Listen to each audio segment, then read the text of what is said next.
of the Mimic is the best game in the FNAF franchise. Secret of the Mimic is the best game in the FNAF franchise. Secret of the Mimic! Alright, hi, hello, this is the first time I'm making a video like this on the channel, so it's kind of a rush job, but I need to. Like, I really need to do this. I'm on a mission right now to get this out as soon as possible before all the FNAF theorists and rant channels begin muddying the waters on this game. FNAF Secret of the Mimic is a good game. Hell, it's a great one. Ever since I streamed it on release day, I've replayed it several times just because it's that fun to play. The story is heartfelt and tragic, the gameplay is engaging and genuinely terrifying at points, the setting rocks, the soundtrack is amazing, and its deeper implications and lore details make every single FNAF game that has come before it better. It is genuinely Steelwoolf's crowning achievement and full-on redemption piece after the absolute nightmare disaster that was Security Breach and its Ruin DLC. But I'm worried.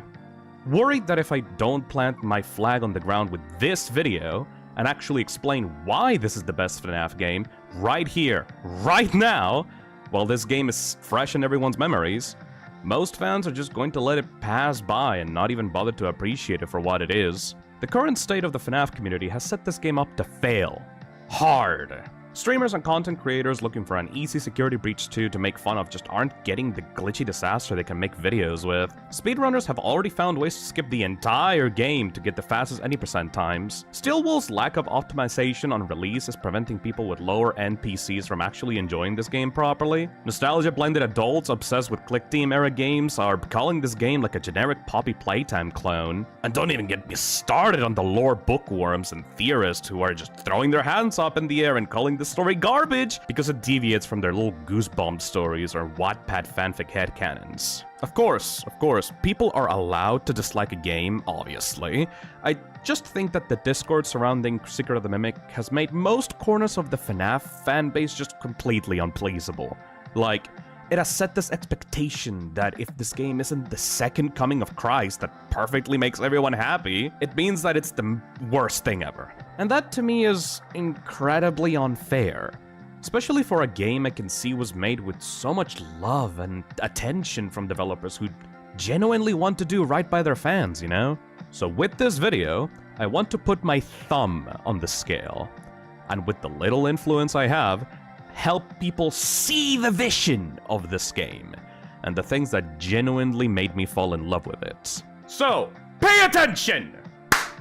And let me explain to you, point by point, from the mouth of an old disgraced former FNAF fan and now moderately successful internet microcelebrity, why Five Nights at Freddy's Secret of the Mimic is the best game in the franchise. And if you disagree with me, you're wrong. Also, spoilers for the entire game. I'm not gonna hold back in talking about literally everything that's on my mind, so spoilers if you haven't played the game already. You've been warned. Secret of the Mimic has a very straightforward main plot. And not only that, since it's set before any other FNAF game in the timeline, it's genuinely a perfect jumping on point for anyone confused or intimidating by the current gigantic insurmountable mess of a plot the previous games in the series have ended up creating. Taking place during the late 70s, the player takes the role of Arnold, a technician working overtime hours for Fazbear Entertainment, sent to retrieve company assets locked inside of Murray's Costume Manor, a manufacturing facility for the creation and sale of entertainment mascots. Throughout the game, you are guided by Dispatch, who explains to you that the owner of this facility has cut communications with Fazbear management. At the same time, and totally not related to us, a monster has been set loose inside of the manor. The Mimic! An incredibly advanced piece of technology that can fit inside any costume and emulate any character's personality. This Mimic endoskeleton has been hunting and killing anyone unfortunate enough to enter this abandoned factory, and stuffing the corpses of its victims inside the many costumes littered around MCM's cramped halls. And now it's your job to break in with your company-issued Data Diver tool, explore each area of the factory, learn the secrets hiding inside, locate Fazbear's prized property, and hopefully find a way to put a stop to the Mimic. After this initial setup, the plot of the game follows a pretty predictable formula. As per the typical FNAF rules, you must survive from 12 to 6 AM inside of the manor. with each hour forcing you to go into different areas of the facility to upgrade your data diver and get access to higher level security doors. All the while going up against the Mimic, who assumes the forms of the many characters formerly owned by MCM. The structure of the game reminds me a lot of games like Resident Evil 7, Outlast, and Alien Isolation, being pursued relentlessly by maniacs and monsters in a claustrophobic maze-like location that you must unravel from the inside like a puzzle box. As you progress and get more intimately familiar with the space around you, notes and tapes clue you into the history of the facility and, more importantly, its owner. Edwin Murray, an eccentric yet brilliant man, is what the entire game revolves around. Edwin Murray is also, far and away, the best written character in the entirety of the Five Nights at Freddy's franchise. Not that he had much competition, honestly. I mean, since before this point, the most personality any of the main characters in the FNAF storyline have displayed can best be described as hype moments and aura, or evil British Barney the Dinosaur. Edwin Murray stands out not only as the FNAF character with the most backstory, dialogue, and insight into his personality and beliefs, but also as the poster boy for Scott Cawthon's first actual attempt within the main series of games in creating a coherent story with themes and ideas that a normal person can understand without actually having to consult a MatPat video. Or I guess a game theory video now. Born a genius inventor in a world of opportunists and snakes, with very nerdish and nervous mannerisms, seemingly more comfortable around machines than people and yet still obsessed with wanting to please everyone around him, and rocking a massive inferiority complex with big shoes to fill after inheriting his father's company, Edwin is who you hear from the most from the tapes and logs you collect through the game. Slowly, as you walk through the collapsing ruins of what used to be his empire, you gradually get to piece together his story.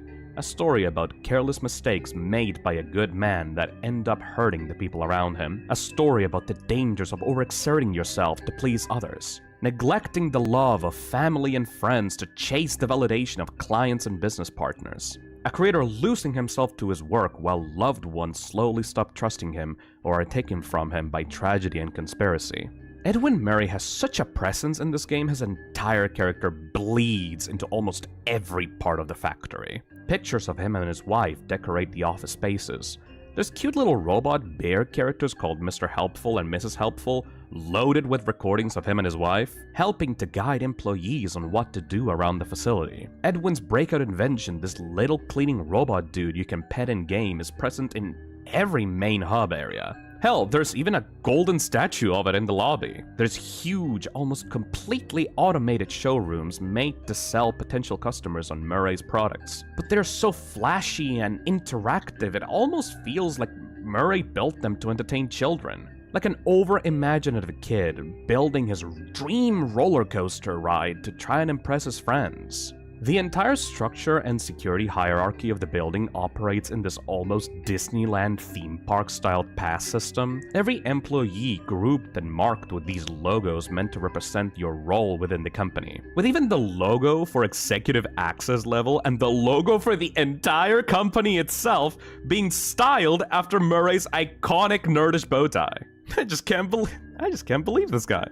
Alongside Edwin, we also get to learn about his late wife Fiona, who in many ways completed Murray perfectly before she passed away. Fiona is the sweetest, most empathetic and kind person in the entire franchise. You can hear her throughout the game giving the player advice in these little pre-recorded employee guide tapes, where she apologizes for troubling you and tries to guide you gently out of dangerous situations. Every time you hear Fiona speaking, you can hear just how much she went out of her way to care for the employees of MCM, always trying to remind Edwin to put on safety measures to keep everyone safe from his wacky retro-futuristic machines. Treating everyone with respect and inviting employees to birthday parties and get-togethers at the family's estate. Fiona is also just such a charming character all onto her own though. Outside of her kindness, you get to learn about her passions for character design, being responsible for the 2D artwork and designs for many of Murray's most successful projects, her talent for making puppets, her unwavering optimism and ability to work around Edwin's most self-destructive tendencies to keep things together. You can really feel like she was the heart of the company, and how her death marked the start of darkness for MCM. Through Edwin and the tragedy of his family, we also get to learn about the game's titular mimic. And I gotta be honest, I'm impressed with how Steelwool and Scott managed to completely sell me on this guy as the new antagonist for FNAF moving forward in just one game. If you've been anywhere close to FNAF for the past few years, you've probably heard about the Mimic through memes and shitposts made about him. Which, yes, might have helped out in putting him on people's radar as a character that exists and is gonna be important moving forward. They kinda honestly just set him up to be a walking joke. Secret of the Mimic, though, pulls out all the stops to make this little toaster as terrifying and interesting as possible, acting as your relentless pursuer throughout the entire game. It's just so cool that even though in each chapter you're going up against a whole rogues gallery of characters, each with different personalities and mechanics, that they are all still technically just one entity, one that is incredibly adaptable and just can't help itself in perfectly assuming the personas of these characters. This thing will get smashed, beaten, crushed, burned to a crisp, and molten scrap, but will still get right back up and chase you as if nothing had happened. You can find letters around the facility written by other Fazbear technicians sent to do the same job you are doing right now, talking about their experiences with the Mimic, how scared and backed into a corner they felt by this thing in their final moments before getting caught, only to then stumble upon their corpses literally strung up by hooks and chains to the ceiling not 5 minutes later. Through the tapes and emails you collect, you also get to learn about the history of the Mimic, being this sort of masterpiece amalgamation of all the learning smart tech that Edwin had developed over the years working for MCM. Coat racks being able to change their shape to fit any item of clothing, cute plushes that repeat any voice or sound they hear, automated coffee machines that constantly gather data from their owners and change their recipes to suit each user's preference, vacuums that can shrink to any size and easily navigate the tight spaces of a family home. All of these revolutionary aspects present in Edwin's previous inventions are now all combined for an all-purpose animatronic entertainer. It's a concept I find so cool because it really shows the work Edwin had put in throughout his life as an inventor. With all these tiny little pieces of the Mimic idea present in his previous works, it makes the creation of the Mimic feel like the logical endpoint of Edwin's career. An inevitability just waiting to surface from a spark of inspiration born from the friction of grief striking against the creator's heart. Combined all these things with a pretty sick redesign from its Ruin debut, sporting large, glowing, spiraling, burning coil-looking orange eyes, and an endoskeleton rig that can truly be extended and contorted to fit any of the costumes and characters in the game, and you have one of the most iconic FNAF antagonists since Springtrap. One of the things I love the most about the Mimic in this game is how it operates in a way that leaves room for a lot of interpretation about what it's actually thinking. The voice lines as it chases you are all a combination of these many characters you meet in the game, but garbled and stitched up in a way to communicate how this thing sees hunting you as almost like a kid playing a game of hide and seek. There's even a moment in the game where a character sinisterly describes the Mimic's MO of killing you and stuffing you into a costume as a conscious choice to put you in a body that fits you best, carefully studying your personality and behavior so that it can pick out which Murray-Co character you'd most likely represent before it seals you inside of it. Which is such a cool concept, I can't believe nobody is talking about it more! And in one crucial moment near the end of the true ending, you get to hear the moment where the Mimic rebels against its own creator, setting off a bomb underneath his work desk that levels an entire room and leaves Edwin bleeding out on the floor with his lower half blown off. The Mimic then chooses to record its creator's dying, desperate cries for help, mocking him using his own voice and throwing back the same lines Edwin would use to dismiss his own son David when he wanted to play with his father. Test. Journal entry. Too bad the new power test was a failure. Due to a minor detonation, there is damage to my office interior, as well as a small fire. Note to self, a portable cleaner that gets rid of smoke damage. Oh, better yet, a Cleanovac attachment. Help! M2! Respond! Emergency! Call for help! Daddy's busy, buddy. Why don't you go outside and play? Please. I can't move. I can't feel my legs. You know, speaking of legs, what do you think? I just finished mine. There are still a few kinks to work out. I'm sorry, M2. I lost my temper. I was always gonna fix you. Please, call for help. M2, respond. Oh, can't right now, buddy. We can do something fun tomorrow. I promise. Ask your mom if she's not busy. M2, help. This disturbing, borderline spiteful mockery of Edwin and his mistakes, coupled with all the other odd behaviors displayed by the Mimic, really makes you think, is this thing truly just malfunctioning? Is it just following its programming, mimicking the hatred and violence inflicted on it by its creator in a moment of weakness? Or is it aware of what it's doing, gleefully reveling in causing as much misery and pain to its victims as possible?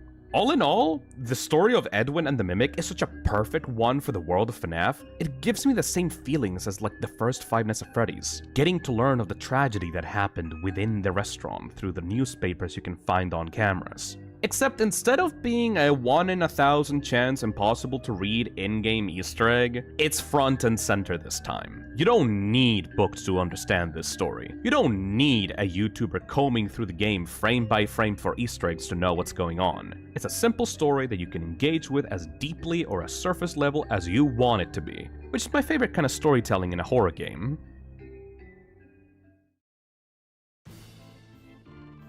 Time for the part that you won't hear be talked about in any other video because barely anyone actually plays these games. The gameplay!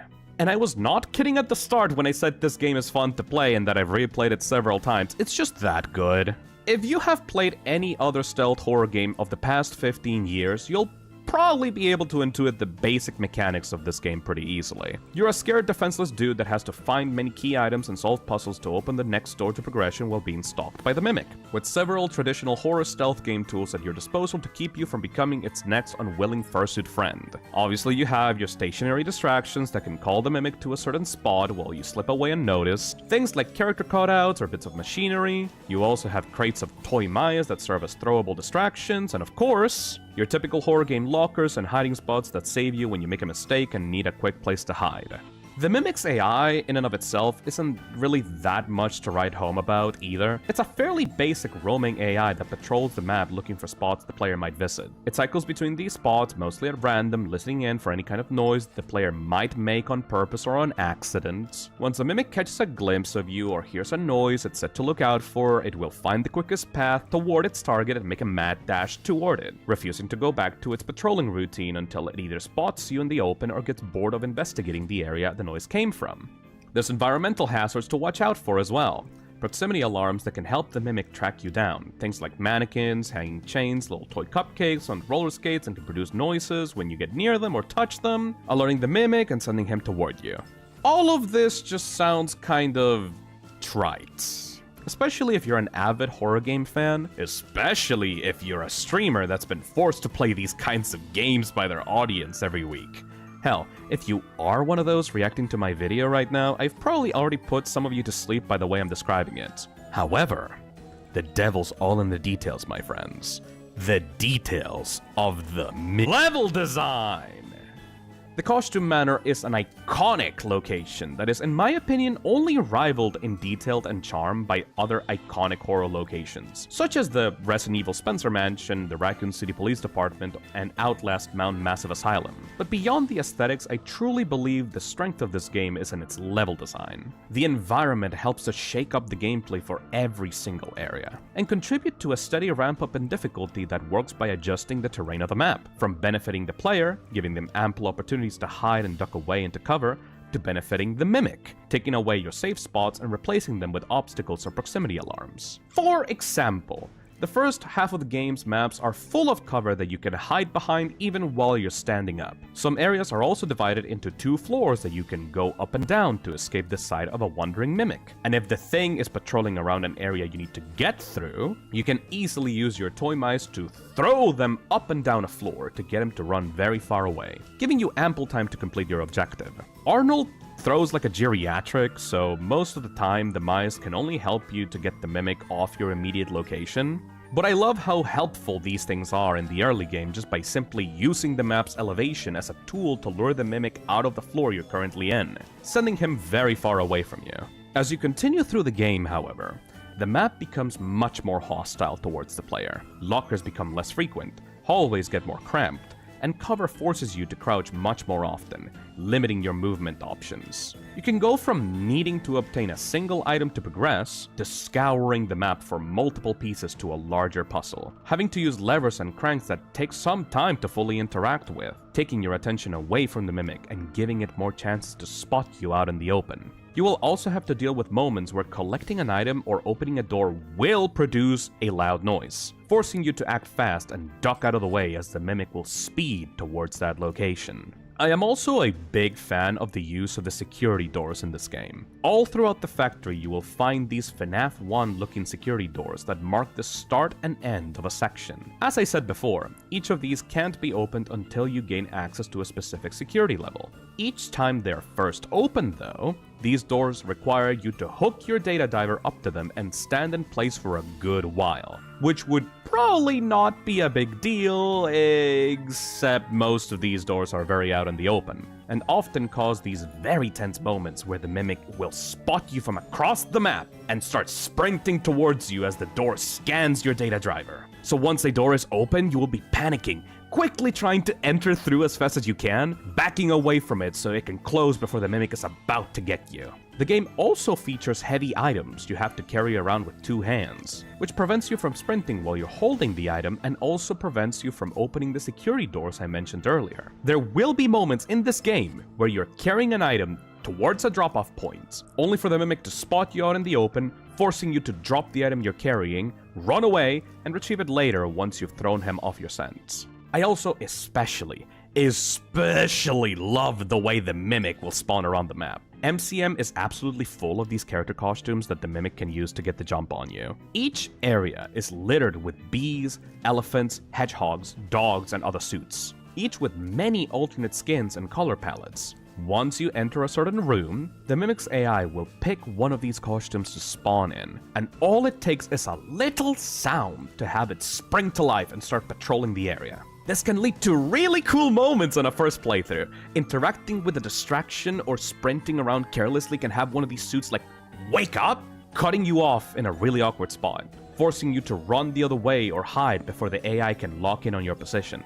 And if you lose track of the mimic or hide inside of a locker for too long, you have this really interesting behavior where the current mimic will despawn and another mimic AI will take its place somewhere closer to your hiding spot. So it looks like the mimic essentially swapped from suit to suit on the fly. It's so cool!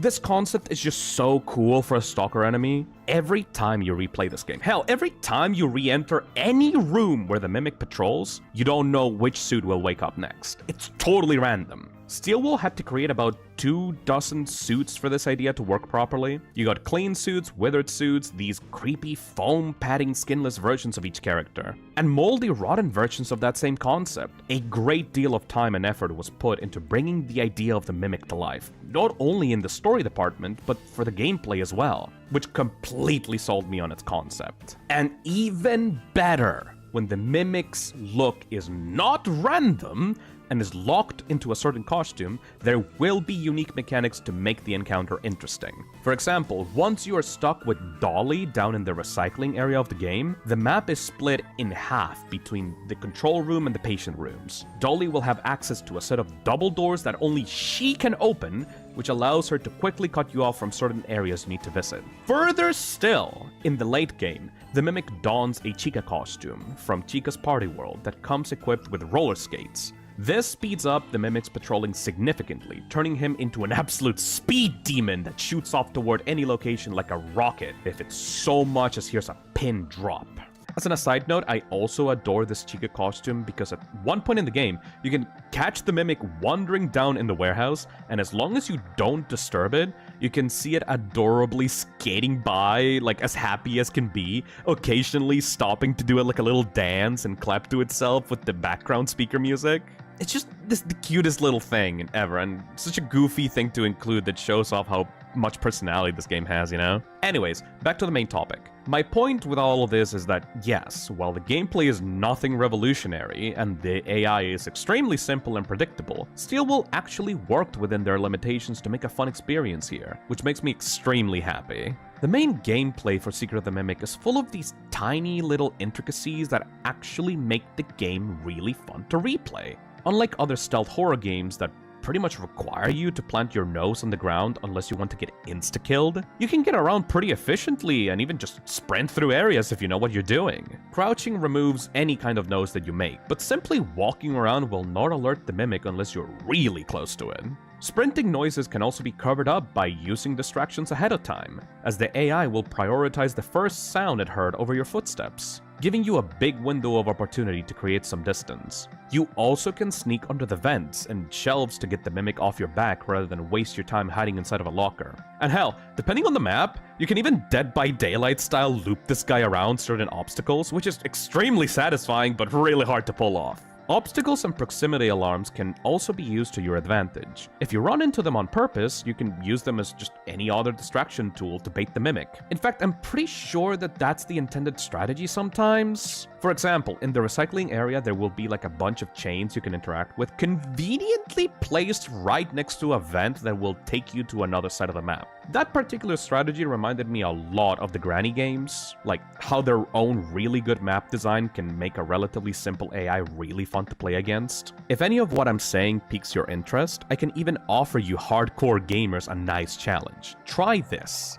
If you are good at these types of games and properly plan out your strategies, you should be able to start a New Game Plus run of Secret of the Mimic and get through the game in its entirety without using any lockers. It honestly feels like Steelwool designed this game so that lockers are only needed when the players have to save themselves from really bad mistakes. If you want to make this game harder on yourself and get some of that adrenaline pumping, do a lockerless run. I've tried it once off stream and got about halfway through the game, and in my opinion, it really pushes you to actually interact with all of the game's mechanics instead of brute forcing your way through it. And it's genuinely really fun. In fact, I might stream a lockerless attempt soon after this video is out.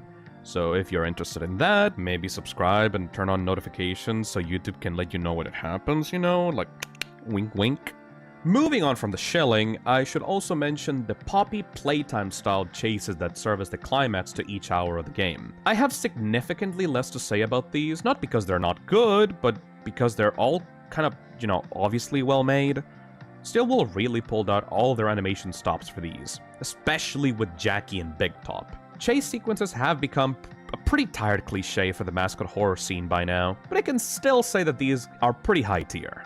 They solve a lot of the issues of most chases found in other mascot horror games, by actually having the enemies cutting you off, appearing in front of you, or forcing you to take sudden turns without it feeling like a trial and error slogfest. One thing I do like about some of these chases that I wish was explored a little bit more is their RNG elements. With Big Top and the final chase forcing you to adapt on the fly as certain paths will get cut off or altered in repeat playthroughs, keeping you on your toes with slightly different paths each time. I really wish that was explored more in these types of games. One section that I absolutely have to sing its praises to, however, is that white tiger near the end of the game. Instead of a chase, the game sticks you down into this dark basement of the factory, alongside the creepy, homophobic white tiger character that turns the game from a fun little indie horror romp into some genuine PT level stuff.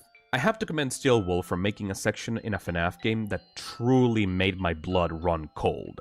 Though I probably was affected by this section way more than any normal player due to my actual phobia of long dark tunnels, this place is just so creepy, and its atmosphere is so genuinely oppressive, with you having to run from spotlight to spotlight while avoiding running into this Golden Freddy reject or getting caught in the dark for too long. You also have these little creepy night lights that you have to collect that allow you to barely see a few feet in front of you, with a tiger teleporting in front of you and forcing you to take a different path around cramped hallways with barely anything to guide you. It's genuinely tense, scary, and a well-designed encounter. One that still gets me on repeat playthroughs, especially because of its randomized elements that have the tiger ghost like teleporting around locations and forcing you to change where you are going each time you run through this place. Apparently, Secret of the Mimic is also planned to get a VR version in the future, and well, I'm excited for the possibility of playing my new favorite FNAF game again in virtual reality. Well, this section has made me a bit nervous of that eventual release.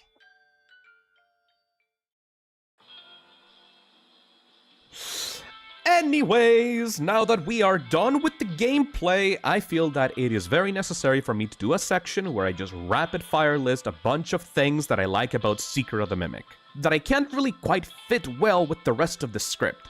Sorry if the video suddenly becomes very unstructured, but I barely have any experience with making this sort of thing, and I really just want to yap my mouth off about things I love about my new favorite FNAF game. So, 3, 2, 1, let's go. I love the intro sequence of this game, both for the short ride-along inside Arnold's car, which is able to establish the main setup of the game perfectly, but also just for the simple pleasure of this being like the first FNAF game to show like the outside world.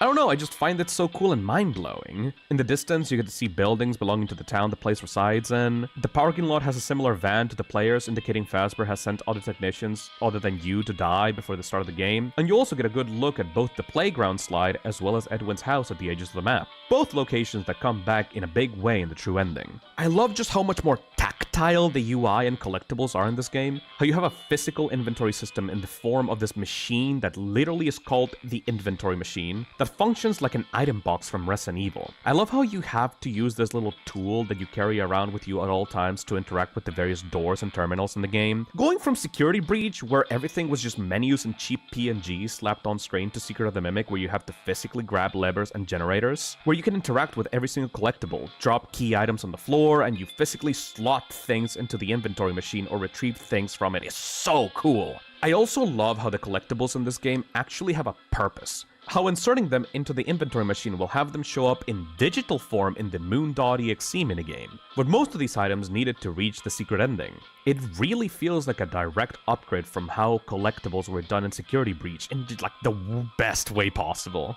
Also, speaking of Moon.exe, Moon in general, like what the hell is this thing? You have this weird creepypasta.exe game present in every single terminal you can play that has like a moon attack you to prevent your progress. And if you manage to solve a really complicated code puzzle, you're rewarded with this weird optional area by entering like a hidden elevator in the retail showroom, where you will be chased by like a thing inside of a moon costume while you try to solve a puzzle for an optional collectible. I say thing, by the way, because this enemy is not the Mimic.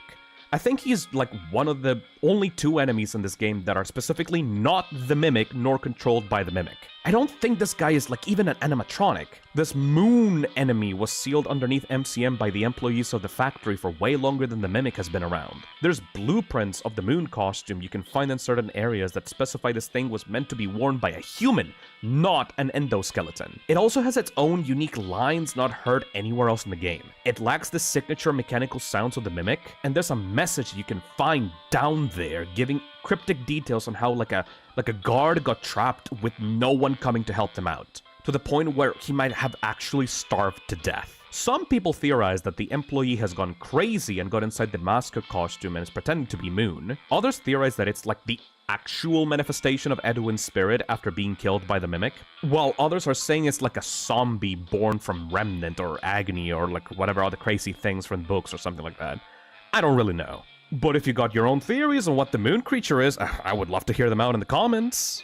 This whole area just gives me the creeps in like a really good way. Just this lonely monster wandering a dark maze, all alone, barely conscious, singing himself to sleep with a lullaby that will never end. Mwah! Just perfection! Another thing about Edwin that I love that I failed to mention before is how he's just kind of like a loser, like tech bro, if like tech bros existed back in like the late 1970s. There's this moment in the game where you are stuck in a destroyed backstage area for a puppet show where you can hear a recording of Edwin talking about how you can save money in your production by replacing actors and workers with like his automated machines. Machines that will create new storylines and act them out for your TV shows, saving you the headache from having to deal with unruly actors on set. It brings out Edwin's flaws to the forefront and shows the mindset that would later end up ruining him, as he would end up using the Mimic in a similar way, as a babysitter for his son David, because this man genuinely panicked at the idea of actually having to be a parent to his child. Edwin is such a pathetic social failure. I love him. And even though he's a failure, like there's this beautiful, beautiful moment in like an optional tape where you can hear him proposing to his wife. And like when I heard it live on stream, like I genuinely teared up. Like, just listen to this. Fiona, surprise, it's me, Edwin. This might be a little awkward, but I've got something very important to ask you. Okay? Here goes. We've known each other for how long now? I don't remember your start date off the top of my head, but it's been a few. Oh, okay, let me start over.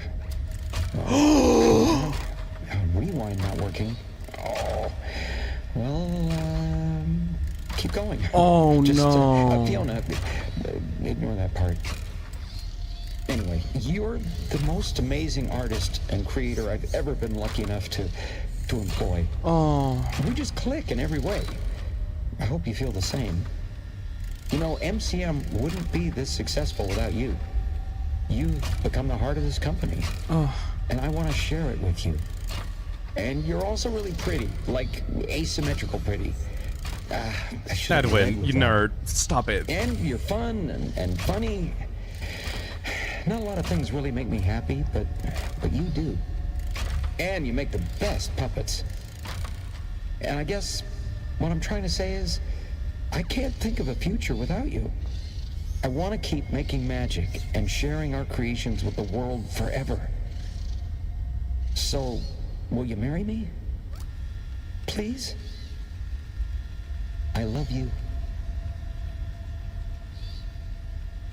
I also just love MCM in general, like just how well realized this location is. It's like a tenth of the size of the Pizzaplex, but so full of detail. The work areas are laid out in a believable way, with work desks piled up with paperwork. The workshop area full of costume pieces and dirty workbenches and tools that are used to create the many suits you see in the game. The showroom area is full of wonder and charm to attract buyers. The retail area with properly packaged boxes and promotional material for every character. I have no idea how else to put it other than this genuinely feels like a real place that people once used to work inside. One actually built, like make and maintain and sell these like weird little critters. It sounds obvious, but you'd be surprised how hard FNAF has struggled to pull something like this off in the past, especially when it goes full sci-fi like in Sister Location or Security Breach. I love the variety of costumes in display. Like, they're all these weird little dudes full of personality and style. I don't know half of their names, but their designs are like super iconic and I wish they got more fan art. I'm especially a fan of the hedgehog with this like weird little hairdo, the mycelium men being these weird Teletubby creatures with their creepy faces being covered up by large mushroom hats, and the swinging bee with this like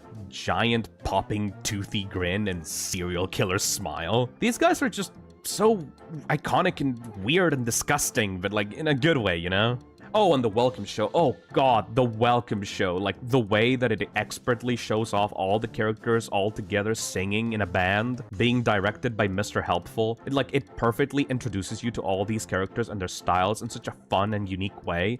And then, at the end of the game, if you aren't dumb enough to follow Dispatch's instructions, you get to see like a goodbye show version of the same sequence, tying like a nice little bow from the start to the end of the main game before you go deep into R&D. something about this welcome show stage is just like so full of charm and soul to me, you know? It's also very reminiscent of like that scrapped Showtime sequence from Help Wanted 1. Like, it really feels like one of the first things that Stillwell wanted to do when they got a hold of the FNAF license in the first place. Being able to introduce the characters that would chase you down throughout the game in like this cute little performance act at the start. And speaking of characters, I love Mr. Helpful. The old incarnation of Helpy, with its goofy 2B appearance, gigantic eyes, and just in the way that it kind of shows up everywhere throughout the game. But especially the meaning Helpy will now carry moving forward. Mr. Helpful is sort of meant to be a caricature of Edwin himself, or at least the way I feel he's trying to come across to everyone. This goofy creature who's always there to lend a hand to you. A helpful friend you can always count on. It's very clear that one of Edwin's biggest flaws are his constant need to impress others, and try to invent things that can adapt to everyone's needs. From his pre-mimic inventions to the way that MCM stretches themselves then trying to create so many multiple alternate variants of their characters to lease out to people. Mr. Helpful is sort of this mascot for Edwin, this persona he tried to put on for employees and business partners. If you think that I'm reaching out too far with this interpretation, just look at his counterpart, Mrs. Helpful. A clear caricature of Fiona, voiced by Fiona, sporting Fiona's pear necklace you can find in her photos throughout the game. A helpful nerdy guy wearing a bow tie married to another helpful lady wearing a pear necklace. The perfect pair to brighten up your day. If you want to continue with the Mr. Helpful/Edwin comparison, you can also draw even more meaning from the really sad tram rides at the end of the game, with a version of Mr. Helpful stripped bare of its costume, vulnerable, only its endoskeleton left intact. Murray, with nothing left to hide, lays out all of MCM's issues bare, its mounting lawsuits, employees leaving left and right, late and over budget on the Fazbear project, but still trying to keep a positive outlook no matter how hard things get. Or the very last tram ride when the entire place is crumbling around you, Edwin's final words essentially pleading with you to not forget about him or his inventions, as he lets you go towards the exit of the factory. It's just so good, man. Mr. Helpful also retroactively makes the appearances of Helpy in the previous game carry this like weird element of tragedy. This bastardized version of Edwin's persona, stripped of his meaning that you are meant to laugh at and bully. This thing that gets beaten up, yet always carries a smile on his face. It's also especially heart-wrenching knowing that Mrs. Helpful won't show up anymore after this point in the timeline, leaving Helpy completely alone without his second half for the rest of the character's existence. Hell, the fact that we, for the longest time, were just meant to assume that he was just a small chibi version of Freddy Fazbear really works now, as that is how I can imagine Fazbear Entertainment themselves tried to market Helpy after they stole Edwin's work. Speaking of Fazbear Entertainment and the Seeker of the Mimic retroactively making the games that came before better, like I said at the start of the video, the R&D Fazbear's location under this factory is such a perfect climax to the game. A lot of people seem to have misinterpreted R&D and what its purpose actually is within the story, which is understandable. I mean, considering the absolute horrible hack job that was the very similar twist at the end of Security Breach with the FNAF 6 location under the Pizzaplex, I can assume that everyone was kind of instinctually apprehensive about this twist to begin with. So please, let me take a moment to explain why the R&D Fazbears is the best thing that's happened to FNAF in a while. And if you're currently in a fight with an angry FNAF Redditor that thinks that they know everything about the franchise, yet they just keep assuming the worst of it because they want to be as negative as possible, just link them this portion of the video and let me set them straight. First of all, a lot of people incorrectly jump the gun with this location, assuming that it's quite literally the FNAF 1 building, somehow underground underneath MCM. If you believe that, I need to explain what R&D and the Fazbear Project actually are. Edwin Murray is not the sole inventor of Freddy Fazbear's Pizza. He did not, contrary to what some people might actually assume, create every single member of the Fazbear band, nor the location itself. If you paid any kind of attention to the very start of the game, you would know that Murray's Costume Factory is a place where Murray and co. meet with their clients and make their dream attractions and characters come to life. They are contractors. They are the people you go to when you, a shining new entrepreneur with loads of investor cash, get a glint in your eye to get into the world of entertainment. MCM has worked with many companies inside the entertainment world. Things like restaurants, theme parks, carnivals, festivals, even the local town float parade, if you remember that annoying crane puzzle back in the warehouse. Edwin Murray specifically mentions how, as a potential client, you can choose to either rent out their existing characters and inventions for use in your entertainment business, or you can work with them for a custom project to bring your ideas to life. For the terminally online folks out there, just imagine this as like commissioning an artist. You can have them draw your OC, or ask for their help in creating a brand new OC that you could still own, because like you paid the artist to make it in the first place. Anyways, back to Freddy's. William Afton and Henry's like Fazbear Family Diner has already been shown to be a location that exists even before the events of this game as well, with it being like Edwin and Fiona's like favorite diner to go to when they were dating. It's also implied to have been the place he had befriended Afton and Henry in the first place. Fredbear's Family Diner signature feature was like their spring lock suit technology invented by Henry, and the characters of Fredbear and Spring Bonnie were obviously still a thing back then. What I believe happened was that, at some point, after William and Henry managed to befriend Edwin, and seeing all the crazy tech that Edwin had cooking up back at his factory, they contracted him to create what would have become a successor franchise location to their humble little diner. Freddy Fazbear's Pizza was the big Fazbear project that Edwin had been tasked to create for William and Henry. He was given a cast of characters, blueprints, and access to Henry's spring locks to use and modify as he saw fit. Everything, including, the floor plans to what the upcoming Freddy's location would end up looking like. Using these things, Edwin got to work, trying as hard as he could to stick to the plans given to him by William and Henry. Probably out of a need to desperately impress these two, as he saw them like as genuine friends that needed his help. R&D Fazbear's is like a location meant to test and brainstorm all the ideas that Edwin was given by William and Henry. R&D literally means research and development, and it's a key branch in many tech businesses that need to test and experiment new ideas to innovate in their particular field. If you pay close attention to the walls of the R&D Fazbear location, you can see scratches off the paint that reveal cheap OSB wood underneath. You can also see the location doesn't even have a kitchen, with the FNAF 1 kitchen being replaced with this like control room area meant for employees to monitor the activities going on in the restaurant. All of these things point to Edwin building this location to test the ways the animatronics would walk around the building and interact with customers. Something I believe was revolutionary at the time and would set Fazbear's apart from other restaurants, until the Bite of 87, of course.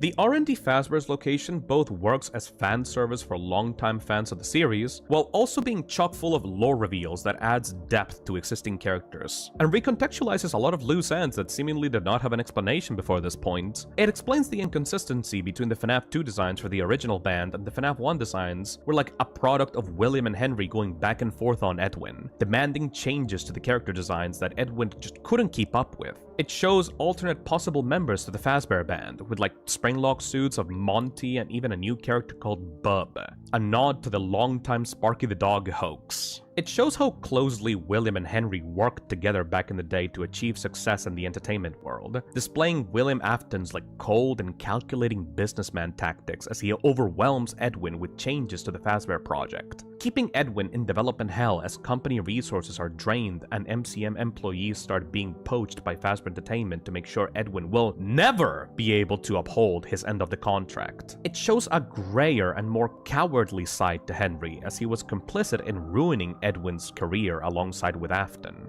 Hell, even Phone Guy gets a bit of backstory, showing him as a disgruntled employee originally working for MCM, only to be bribed by Afton to help convince his fellow employees to switch over to Fazbear Entertainment, being rewarded with a managerial position at Freddy's for his betrayal. It makes his story in the first 3 games like ring all the more tragic, as he would eventually be demoted from his position and forced to be a night guard, thrown away and discarded by the very company he had sold his soul for. I also just like the whole role reversal aspect of the gameplay for the R&D Fazbear section of the game. Like, you're meant to take these springlock suits and put them in certain spots that trigger security doors to come down, draining the building's power and allowing you to force your way inside of the security office. It's like a really cool way of like inverting the gameplay from FNAF 1 without literally having to make an entirely new gameplay system from scratch. And the best thing about like the whole Fazbear's R&D location, like at least in my opinion, was the reveal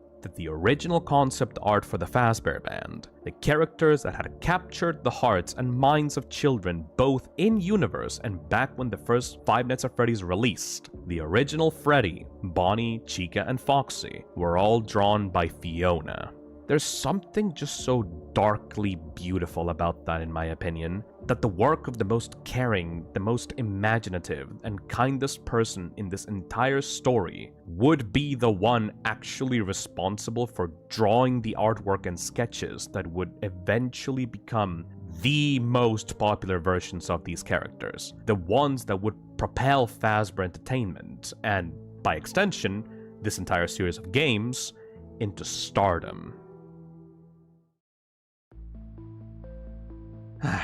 Obviously, Secret of the Mimic is not perfect. No game aside from Detective Barbie and the Mystery of the Carnival Caper is, so to prevent this video from looking like a complete sausage glazing fest, I'm contractually obligated to make a section here explaining the very important issues I feel like keep Secret of the Mimic from truly achieving the coveted best in the show GOAT status. Starting from smallest issues and then going into like the big ones, there were some pretty nasty softlocks present on release. If you try getting all the collectibles in a very specific order, you will be locked out of the secret ending of this game. A problem which I encountered on my last stream and made me want to scream into the heavens. Thank God DJ Sturf and Rytos were there to help me out, giving me an altered save file to get me past a door that should honestly have no business being locked in this area. I'm also pretty sure that this rare oversight has already been addressed, so it's not that big of a deal. There was also a certain area that looked pretty rough. I think it's just genuinely unfinished. The little Foxy shooting gallery where you have to shoot at the targets inside the Captain Springlock suit. Like, the lack of sound effects and like weird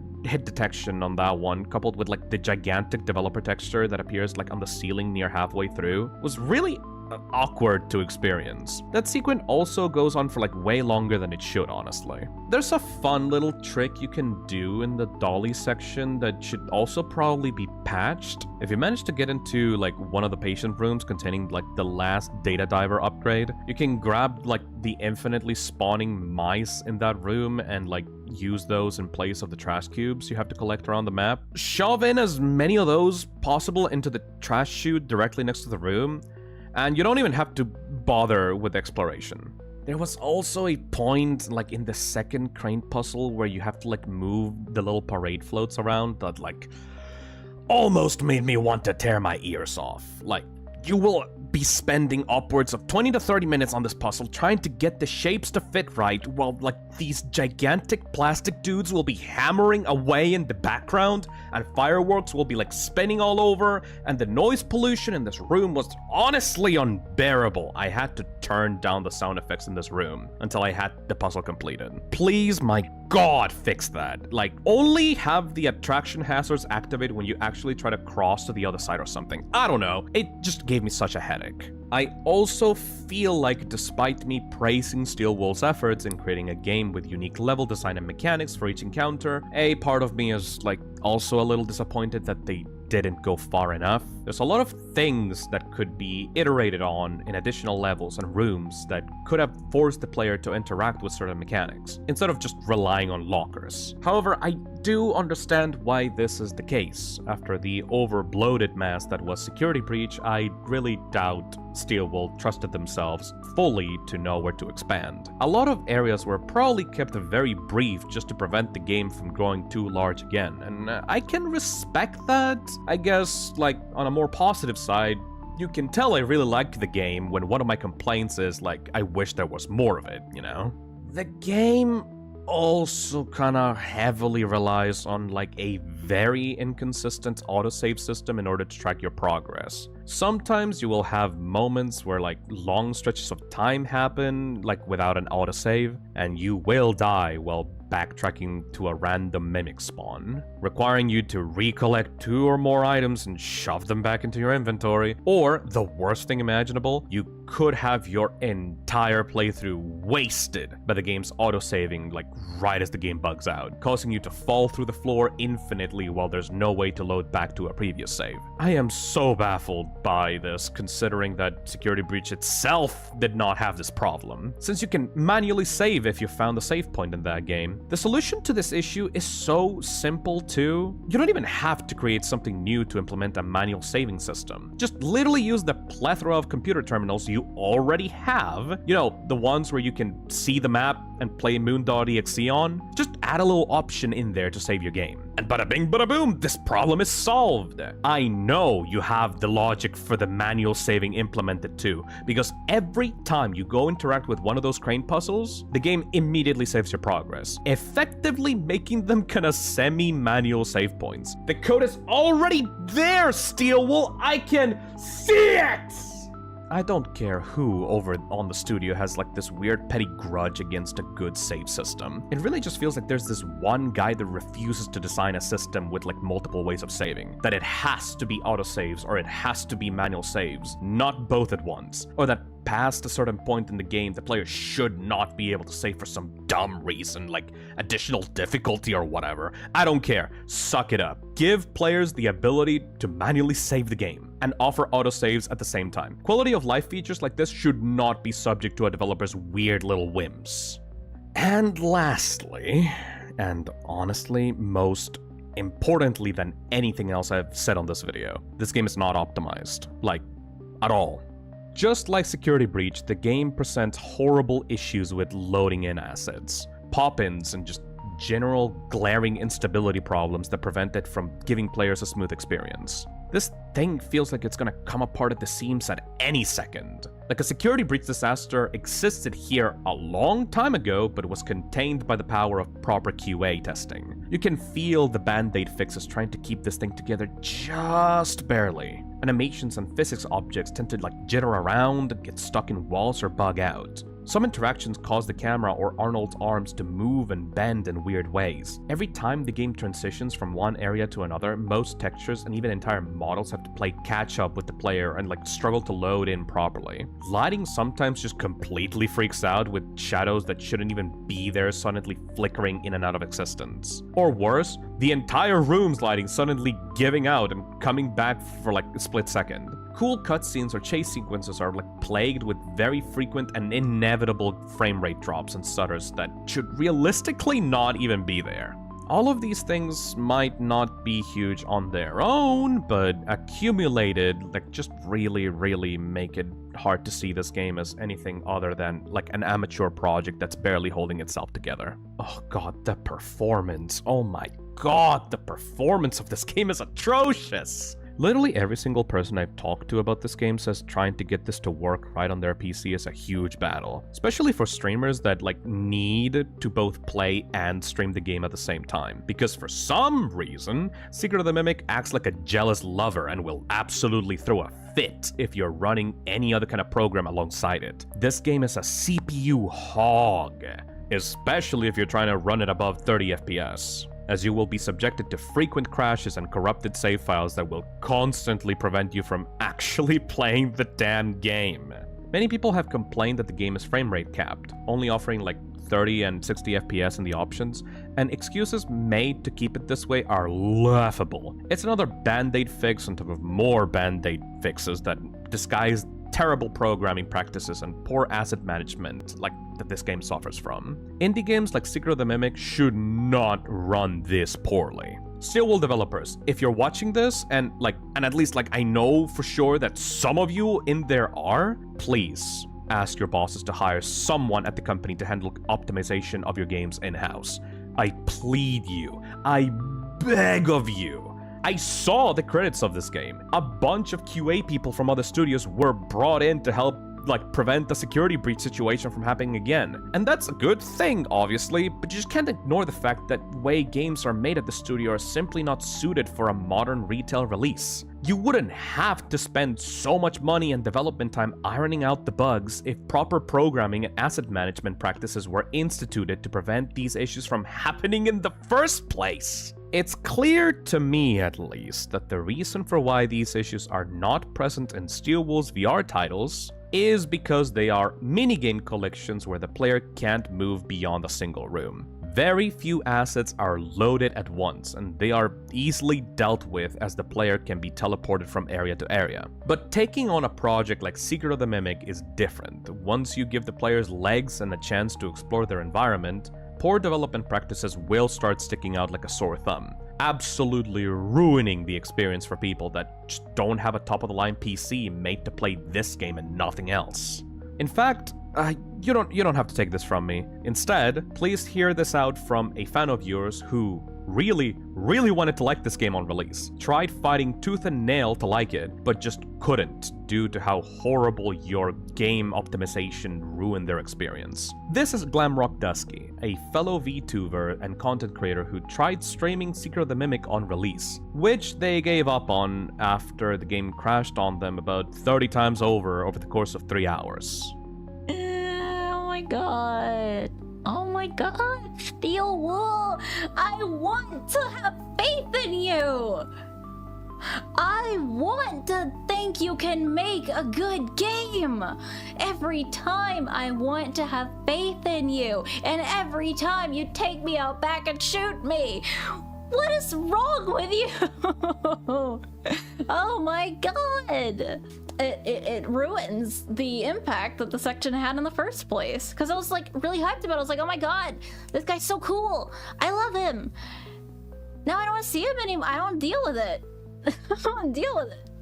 I've had enough of this. The fact that nothing I have tried prevents this game from crashing. We had it fixed for a while and it was still, even though I could ignore them, giving me errors saying the game was corrupted.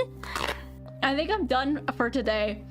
I think I am going to get out of my increasingly hotter room. It's getting really hot in here, I think because this game is trying to actively murder my PC.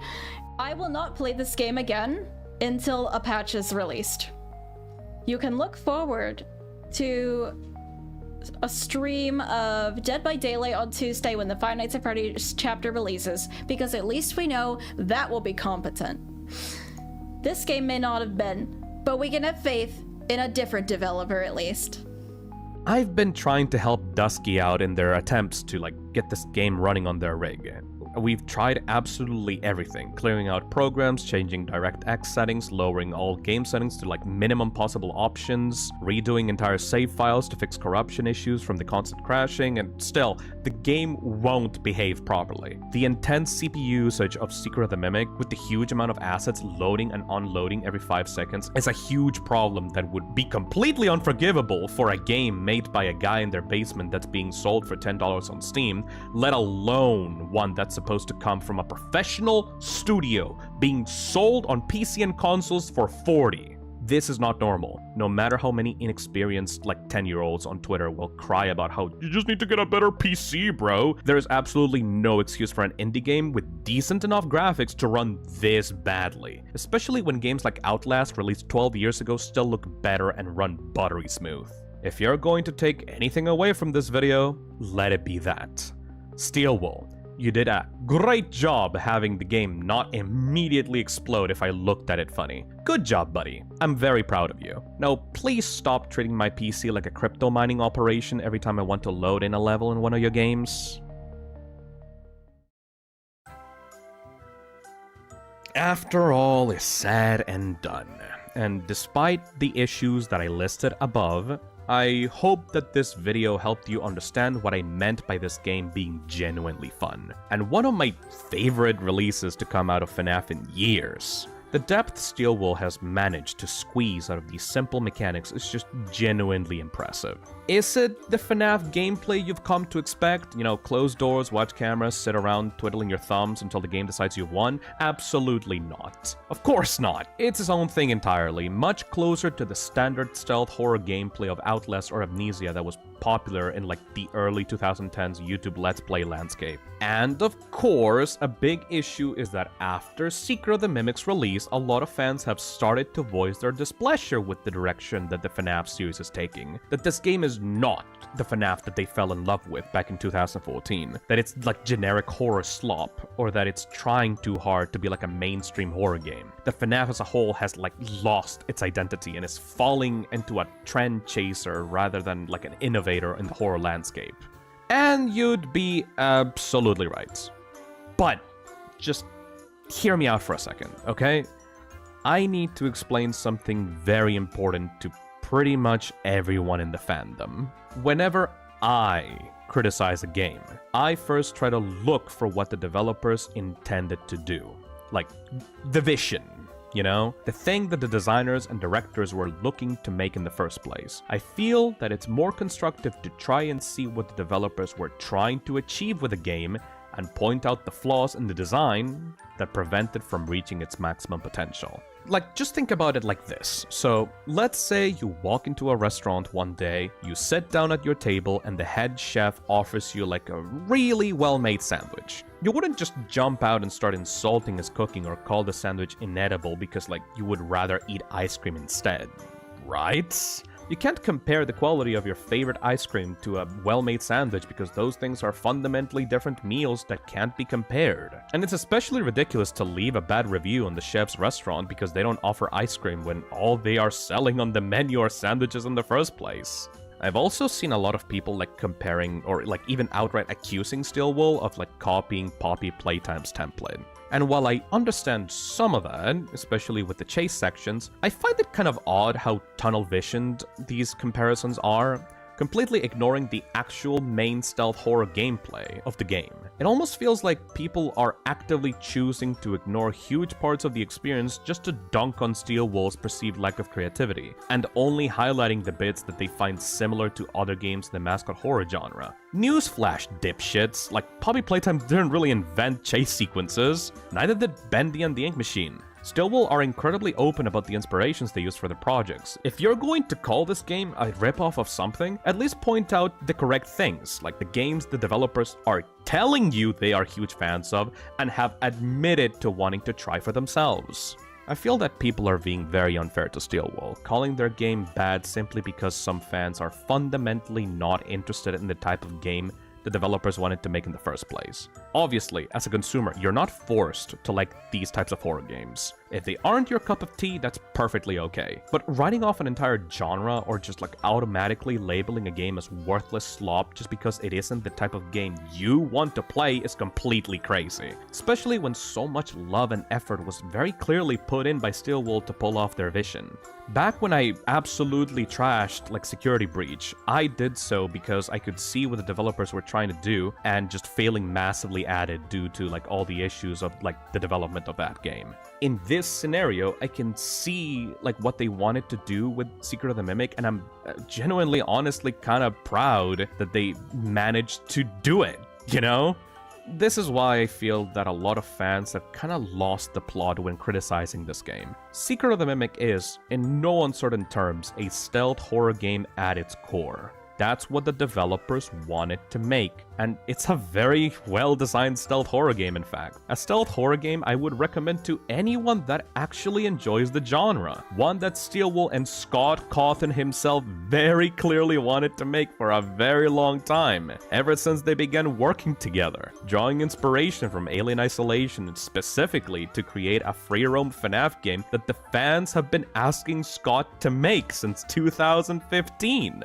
Back in the good old days of 2021, almost half a decade ago, Five Nights at Freddy's Security Breach was meant to be that game, and of course it failed miserably. A monument to overambition, blind optimism, and poor project planning. Now, with Secret of the Mimic, Steelwool took almost every single piece of feedback given to them by fans and essentially got a second chance at their dream game, from tiny moments like the staff bot jumping out at you as you collect an item, to big concepts like a giant spider robot chasing you down through cramped corridors, or finding a secret Freddy's location deep underground. Secret of the Mimic echoes so many ideas from Security Breach, but this time with thoughtful planning and direction to actually make those moments work as intended. I guess that's also why I'm, so optimistic about this game. It's great to see developers getting a second chance and actually pull off what they've been wanting to do for years. And while it may not be to everyone's tastes, I beg you to please at least acknowledge how far Steelwool has come with this game, and to not cynically dismiss it or just to write it off as a generic cash grab when there's clearly so much passion and care put into it. Or at the very least, please just don't start hurling insults at the developers or their work because you didn't end up getting what you personally wanted out of the franchise. Because no matter how much you mock the chef, you will never be able to turn their sandwich into an ice cream. Or something like that. And that's it for the end of this very, very long video. Whew. I've been wanting to make one of these scripted video essays for a long time. It feels so weird to actually get this done, but hope you guys liked it. Do you agree with me about Secret of the Mimic? Have I turned your opinion around on it? Do you still hate it and want to explain why you still think it's trash? If so, I would genuinely like to hear you out in the comments. If you still dislike Secret of the Mimic, at least I can say that you're not exactly alone in feeling that way. As of the time I'm writing this video, Markiplier just finished his own playthrough and his thoughts on the game seemed pretty mixed. He seemed to conclude that the game had something, missing, and or something like that. Maybe he's become disillusioned by how far Secret of the Mimic stepped away from the original FNAF formula. Probably. Personally, I think a game that has us stay overnight at a mostly abandoned location full of creepy children's entertainment mascots where we defend ourselves from malfunctioning robots and ghostly hallucinations, using security doors and other gadgets to avoid getting stuffed into a suit is pretty FNAF core and mascot horror pilled, but what do I know? Ha! Just kidding. I actually know exactly what he meant, by the way. There is something definitely missing from Secret of the Mimic that not many people have been able to put their finger on. I still enjoy the game for what it is, of course, but that special thing is, I better keep it to myself. The video's gone on for long enough as it is. Maybe I'll make that the topic to a future video. Anyways, if you like this video and want to see more stuff like this on the channel moving forward, make sure to hit the like and subscribe button. Maybe drop a suggestion on what are the topics I should make scripted videos moving forward. I'm still gonna be mainly focusing on my streams, those really are not going anywhere, but it would be nice to serve people something a little more structured every once in a while. Hey! The next video after this should be about Deltarune, so if that gets you interested in subscribing, subscribe now. Anyway, this is where I head off. Stay cool, Toxins, and hope to see you back in the Toxic Cesspit soon. Bye bye.